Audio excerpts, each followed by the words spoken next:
আগে কিন্তু এই শিডিউল করা পোস্টগুলো দেখার জন্য আপনার সরাসরি চলে যেতে হতো ফেসবুক ক্রিয়েটর স্টুডিওতে। শিডিউল করা এই পোস্টার আপনি যদি কোনো কিছু পরিবর্তন করতে চান, এখানে পেয়ে যাবেন আপনার অলরেডি যে পোস্টগুলোকে আপনি পাবলিশ করে রেখেছিলেন সেই পোস্টগুলো এখান থেকে আপনি পেয়ে যাবেন। আসসালামু আলাইকুম। ফেসবুক পোস্ট ম্যানেজমেন্ট নামের নতুন একটি টুলস যুক্ত করা হয়েছে ফেসবুকে, যার মাধ্যমে এখন থেকে আপনি ফেসবুকের যে কোনো পোস্ট শিডিউল করে রাখতে পারবেন। পাশাপাশি আপনার সেই শিডিউল করা পোস্টটাকে যদি এডিট করার প্রয়োজন হয় সেটিও কিন্তু করতে পারবেন। এছাড়াও অলরেডি পাবলিশ করা পোস্টগুলোকেও আপনি সেখান থেকে এডিট করতে পারবেন এবং এখান থেকে আপনি এই ফেসবুকে যতগুলো পোস্ট আপনি আপলোড করেছেন বা ফেসবুক বিভিন্ন গ্রুপে শেয়ার করা পোস্টগুলোকে আপনি এখান থেকে এডিট বা যে কোনো কাস্টমাইজেশন করতে পারবেন এই টুলসটাকে ব্যবহার করে।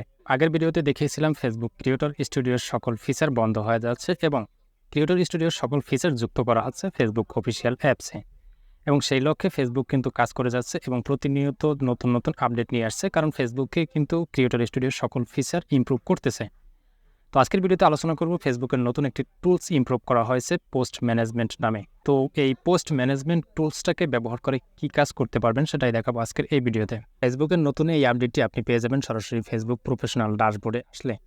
তো প্রফেশনাল ড্যাশবোর্ডে আসার পর একটু নিচে স্ক্রল করলে আপনারা যে টুলস সেকশনে পেয়ে যাবেন পোস্ট ম্যানেজমেন্ট নামের একটি টুলস। এখান থেকে এই টুলসটি আমার সবার উপরে রয়েছে, আপনাদের এই টুলস সেকশনে এখান থেকে উপরে বা নিচে থাকতে পারে, জাস্ট এখান থেকে আপনারা একটু খুঁজে বের করবেন। তো এবারে আসুন এই পোস্ট ম্যানেজমেন্ট টুলসটাকে ব্যবহার করে আপনারা কী কাজ করতে পারবেন সেটা একটু দেখাই।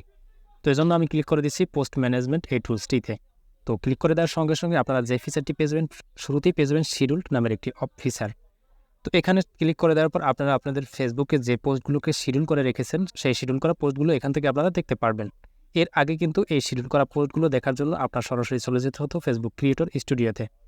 এখন থেকে কিন্তু আপনার আর ক্রিয়েটর স্টুডিওর প্রয়োজন হচ্ছে না, সরাসরি ফেসবুকেই আপনি এই ফিচারটি পেয়ে যাবেন। তো এবারে আসুন শিডিউল করা এই পোস্টার আপনি যদি কোনো কিছু পরিবর্তন করতে চান, দেখা যায় আপনি এখান থেকে যে টাইটেলটি লিখে রেখেছেন সেই টাইটেলটা যদি কোথাও কোনো ভুল হয়ে থাকে সেটা যদি পরিবর্তন করতে চান, সেক্ষেত্রে আপনি জাস্ট এখানে ক্লিক করে দিয়ে জাস্ট এবারে পোস্টের সামনে একটি 3 ডট একটি অপশন পেয়ে যাবেন, জাস্ট এখানে ক্লিক করে দেবেন।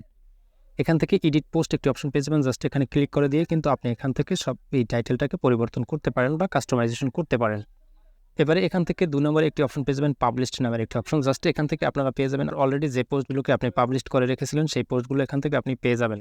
তো এবারে এখান থেকে 2 নম্বর অপশনে পেয়ে যাবেন পাবলিশড নামের একটি টুলস। এখান থেকে আপনি অলরেডি ফেসবুকে যে পোস্টগুলোকে পাবলিশ করেছেন সেই পোস্টগুলো এখান থেকে দেখতে পাবেন।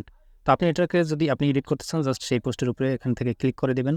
এবারে এখান থেকে সেম প্রসেসে 3 ডট অপশনে ক্লিক করে দিয়ে কিন্তু আপনি এই পোস্টগুলোকেও এডিট করতে পারবেন।